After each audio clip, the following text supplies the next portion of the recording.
Loué soit Jésus-Christ, Dieu fait homme, pour donner aux hommes et aux femmes d'être ensemble participants de l'unique nature divine.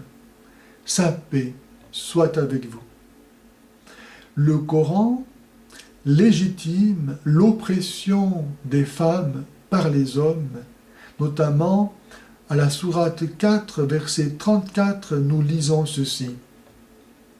Les hommes sont supérieurs aux femmes à cause des qualités par lesquelles Allah a élevé les uns au-dessus des autres. Et cette infériorité des femmes se retrouve dans le fait qu'elles ne peuvent pas témoigner contre un homme. Leur témoignage ne vaut que la moitié de celui d'un homme. C'est ce que dit la sourate 2, verset 282. Si vous ne trouvez pas deux hommes, appelez-en un seul et deux femmes parmi celles qui sont habiles à témoigner. Parmi celles qui sont habiles à témoigner. Autrement dit, ce n'est même pas le cas de toutes les femmes de pouvoir témoigner.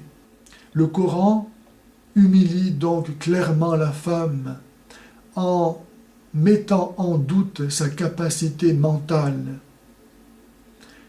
Une femme, quel que soit son degré d'élévation morale, son statut social, ne verra jamais son témoignage, sa parole n'équivaloir qu'à la moitié de ceux d'un homme si bête qu'il soit. Nous lisons encore dans le Coran, à la sourate 4, verset 11, que cette infériorité de la femme se retrouve dans le fait qu'elle ne pourra jamais hériter que de la moitié de la part de son frère.